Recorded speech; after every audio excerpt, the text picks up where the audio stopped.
Parte 3ª, superando as limitações pessoais. 15. Elaborando seu plano de tração. Tudo que viemos examinando até agora nos conduz à tração. É assim que grafamos tração, para enfatizar a ação. Se não agimos, não nos transformamos. O aspecto mais importante é a transformação. Por isso, espero que suas motivações e seu desejo de alcançar o crescimento pessoal façam ganhar tração. Por que esse processo é tão fundamental? Antes de mais nada, porque todos vivemos tão atarefados que, se não nos lançarmos do conceito ao plano, logo esqueceremos todas as informações que coletamos, por mais valiosas que sejam. Você já notou que suas melhores intenções não foram suficientes para concretizar algum projeto, simplesmente porque você estava muito ocupado com as tarefas do dia a dia ou resolvendo emergências que não havia planejado? Escrever um plano de tração é a melhor forma de se planejar, em vez de apenas ir tocando a vida, além de fornecer um rumo sistemático e contínuo para seu crescimento.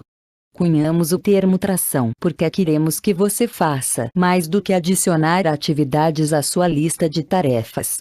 Queremos que ganhe tração, aquela força que dá sentido aos seus esforços e permite que continue avançando em um plano de ação específico. Os capítulos anteriores formam a base para esta etapa crucial do seu processo de crescimento, o plano de tração. Você deve criar uma ficha que incluirá 1. O objetivo final deste processo. 2. Uma lista de seus pontos fortes. 3. A sua principal limitação pessoal ou as duas principais. 4. Etapas de tração específicas. 5. Um plano de comprometimento. Quero que você saiba que eu precisei aprender a lidar com este processo, pois ele vai de encontro à minha natureza. Às vezes, tendo a mudar de uma tarefa para outra muito depressa, mas seguir o passo a passo de um plano rendeu ótimos resultados. Recomendo que você o siga com calma e o execute bem. Não apresse o processo, do contrário você tratará algumas questões de maneira superficial sem colocar em prática as mudanças mais profundas e duradouras. Compreender o objetivo, o resultado final desejado, é a etapa mais fundamental do processo de mudança.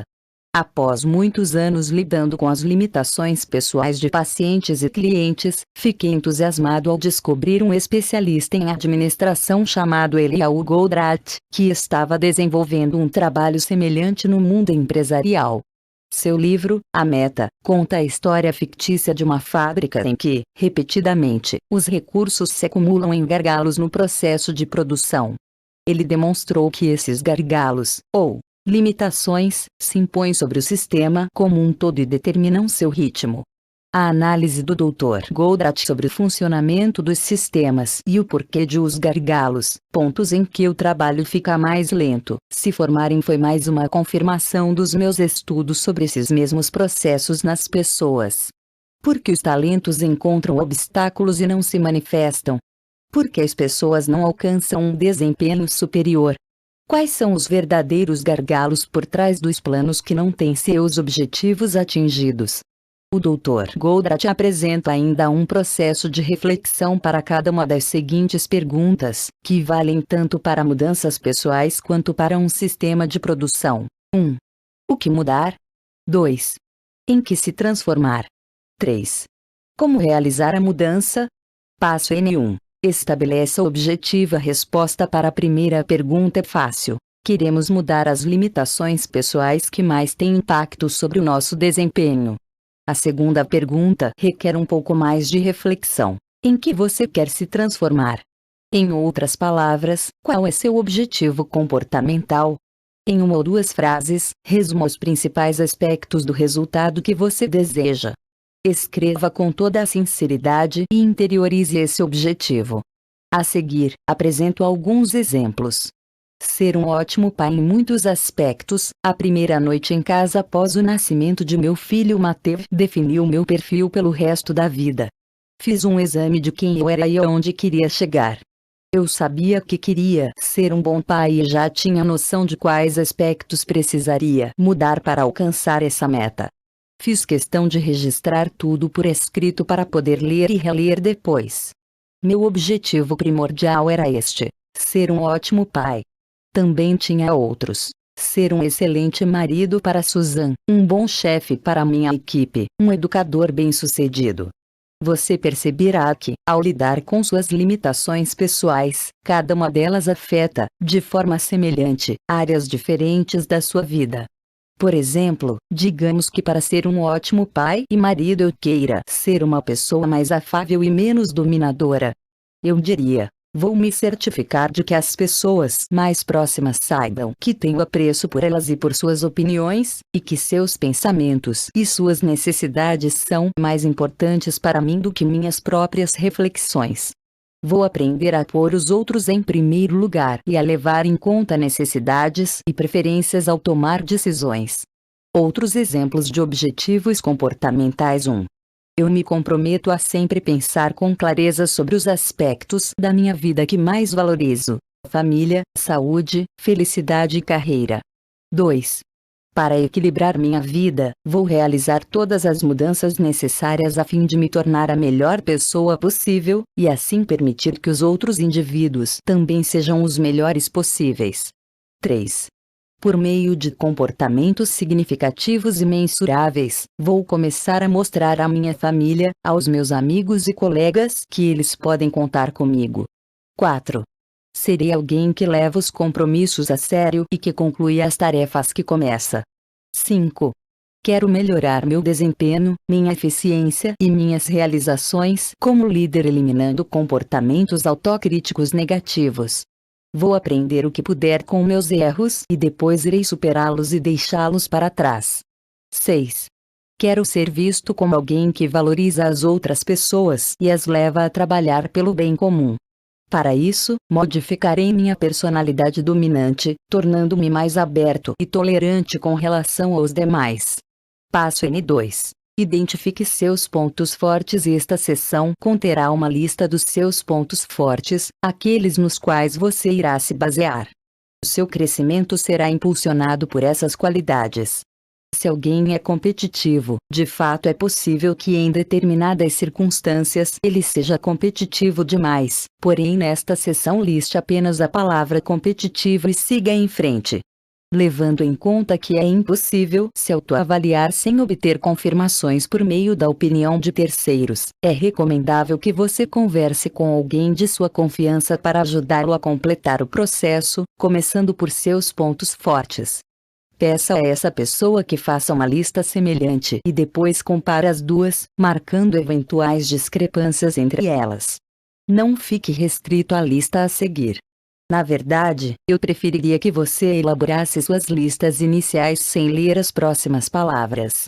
Depois, como acontece com muita gente, se você não tiver mais ideias, esta lista pode ajudá-lo a pensar em mais qualidades. Afável, confiante, apoia aos demais, competitivo, visionário, causa boa impressão à primeira vista, tende a liderar, determinado, criativo, tem presença social, conversador, engraçado, bem disposto, positivo, sabe delegar quando necessário, gosta de mudança e variedade, cuidadoso, acessível, persistente, flexível, entusiasta, altruísta, independente, organizado, aberto a ideias novas, tem grande autocontrole, otimista, humilde, tem espírito de equipe, preocupado com as pessoas, espontâneo, tem expectativas elevadas, divide as glórias, focado em detalhes, analítico, prestativo, relaxado, eficiente, paciente, responsável, perceptivo, atencioso, resiliente, empático, sabe melhorar situações, calmo, decidido, extrovertido, estável, lógico, meticuloso, influente, sociável, original, sabe respeitar regras, sensível, inovador. Passo N3. Aborde suas duas limitações principais nesta etapa, reveja as listas que você completou em cada um dos capítulos sobre as 10 principais limitações fatais. Identifique suas duas maiores limitações, aquelas que obtiveram mais pontos entre as suas listas. Se você só tiver uma, trabalhe só com essa. Ainda que você tenha marcado apenas alguns sintomas, observe primeiramente as áreas que constituem seus principais pontos fracos. Como já mencionei, não é somente o valor total de cada avaliação que determina o grau de intensidade da limitação. Mesmo uma deficiência com poucos pontos pode ser significativa na sua vida. Anote aqui suas duas principais limitações fatais. 1. 2. Esta sessão sintetiza uma ou duas limitações às quais você irá se dedicar. Se existirem três, deixe a terceira para depois.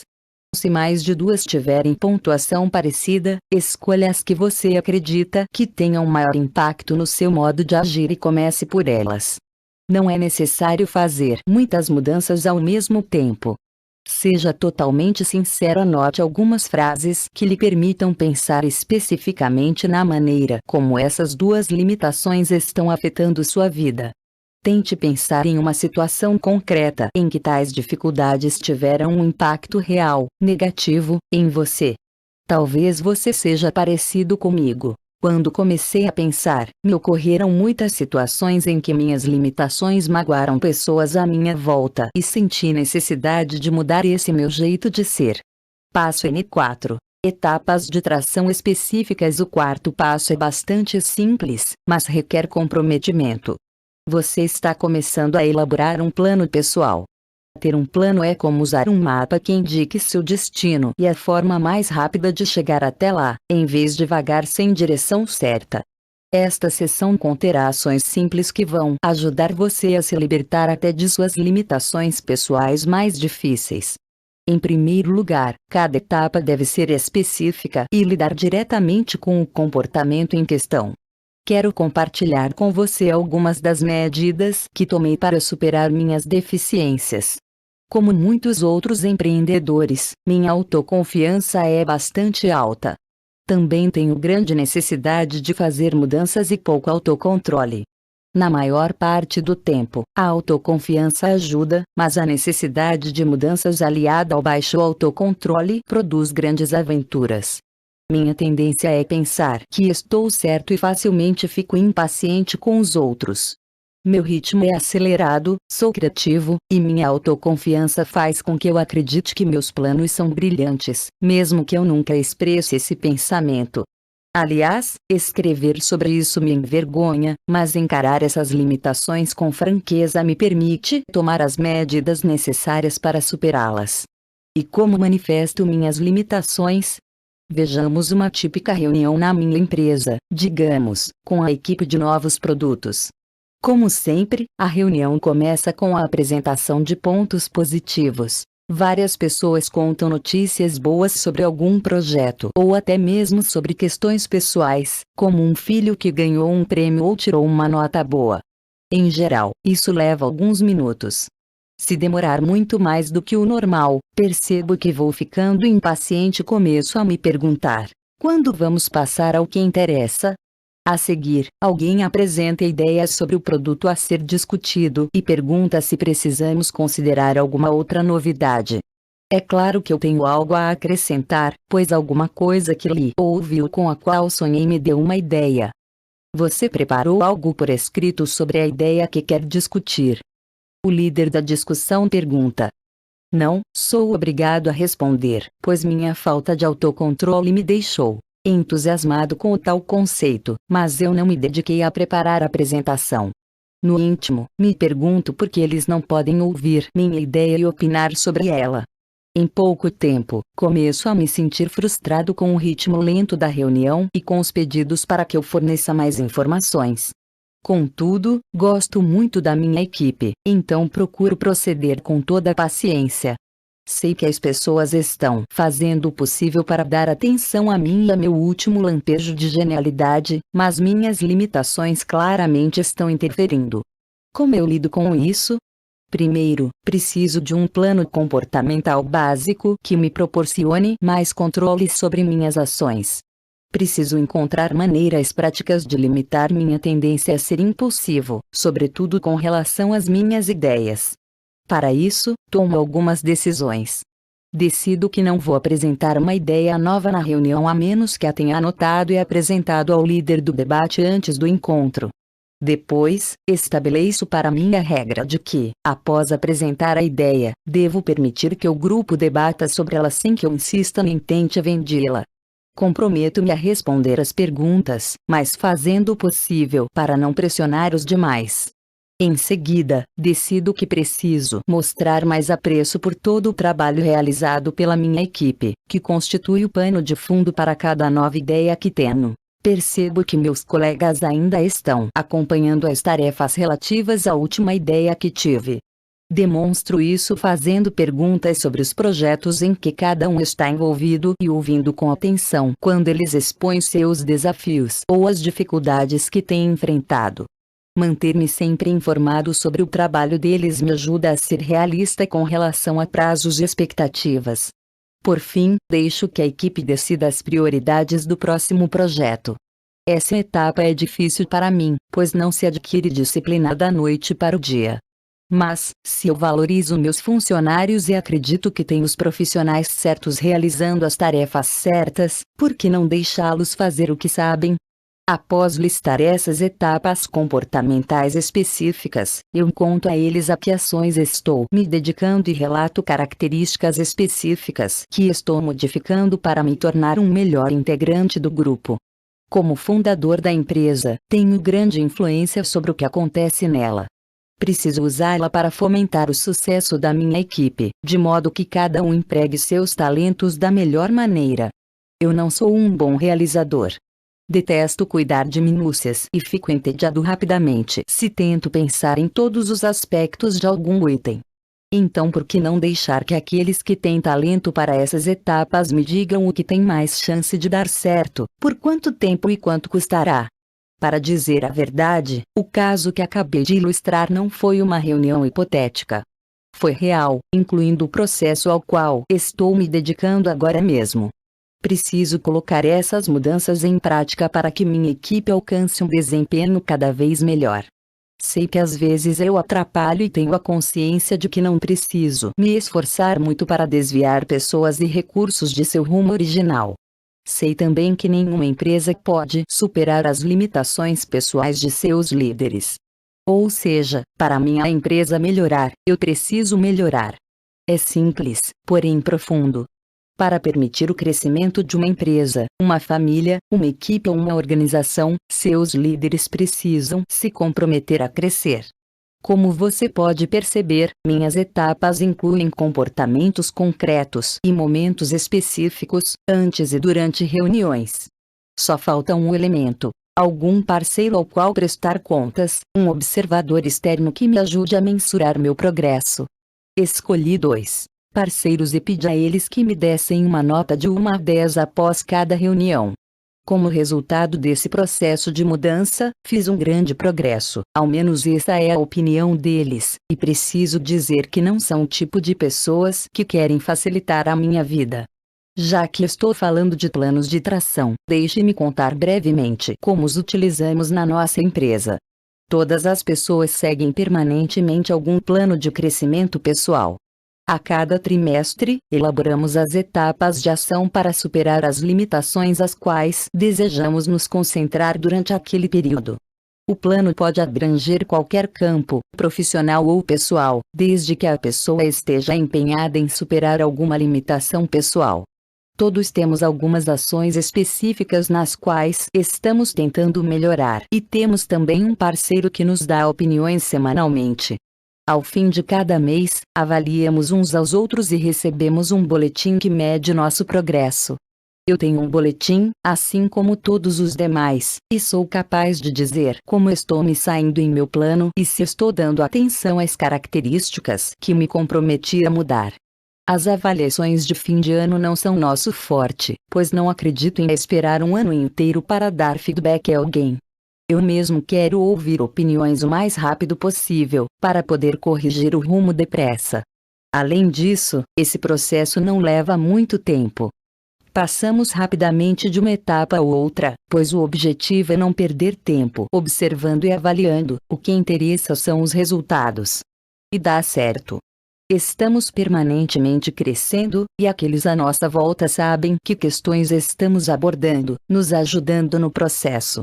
A verdade é que é possível pensar em uma nova maneira de se comportar, ou se comportar de modo a desenvolver uma nova forma de pensar, isto é, se você se concentrar na forma de pensar, esta acabará influenciando seu comportamento, mas isso leva tempo.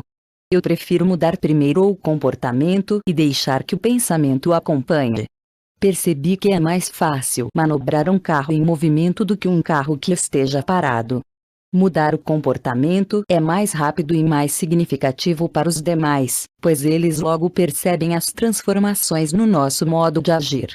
Algumas dicas para elaborar seu plano. 1. Recorra a comportamentos específicos. Não use instruções genéricas como seja simpático. Coloque em prática comportamentos tais como dizer obrigado por me dar sua opinião a respeito de. 2. Escolha momentos específicos. Não diga quando eu puder. Diga todas as manhãs eu farei, ou 2 vezes por dia eu farei. 3. Use instruções para iniciar ou parar certos comportamentos ou para se libertar deles. Vou parar de levantar a voz quando ficar bravo. Vou começar a fazer mais perguntas sobre o que a outra pessoa pensa e prestar atenção quando ela estiver manifestando sua opinião. Após escolher a limitação ou as 2 limitações que você vai abordar, primeiro tente estabelecer você mesmo algumas medidas de ação, antes de colocar em prática algumas das etapas de tração fornecidas como exemplo ao fim de cada capítulo sobre as deficiências em questão. Seu plano de tração definitivo precisa realmente se aplicar aos seus objetivos do dia a dia, então molde-o totalmente às suas necessidades. Uma boa média são 5 ou 6 etapas de ação no total. Passo N5. Comprometimento. A última seção é o seu plano de comprometimento.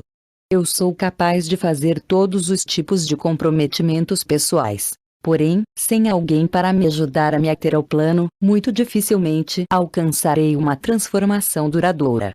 Use esta seção para designar os parceiros que vão ajudar você a identificar seus pontos fortes e suas 2 principais limitações e aqueles a quem você enviará uma cópia deste plano.